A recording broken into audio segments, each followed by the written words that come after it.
This video shows how to verify an already installed contract on a Casper network. We'll use the Rust Casper client and the put deploy command to get information about the contract and the account we are using. This demo relies on the previous videos in this playlist. To follow along, you must have already installed the counter contract on the testnet. Let's review what we have installed previously on chain with the counter contract. First, let's get the latest state root hash. Let's observe our account. Under named keys, we see the counter key referencing the contract code. We also see the counter access uref and the counter package name since we installed a contract that can be versioned. Also notice that we have a version named key, which helps us keep track of the latest version of the contract package. Let's query it to see the version number. It looks like the version is 1, which means that we didn't perform any upgrades yet. Out of curiosity, let's also check the contract package, acting as the container for our contracts.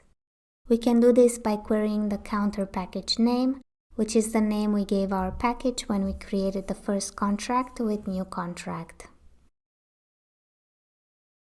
In the response, we can see the access key uref referencing this package and other details about the contracts associated with this package. In this case, we have only one contract hash and the contract version is 1. When we upgrade, we will see different versions in this list. Now, let's check the contract entry points by querying the counter named key.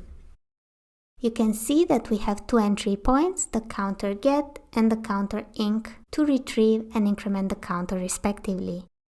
Let's check the value stored under count as well, which is another named key in the contract's named keys.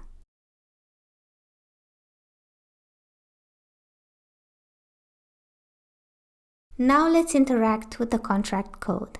Let's increment the counter by calling put deploy using the counter package name.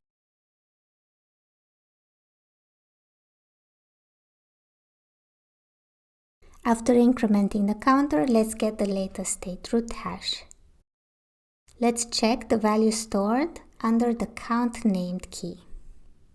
The contract we installed on chain works as expected because the count has been incremented. In the next video, we will upgrade this contract by adding a new entry point and installing a new version of the contract on chain.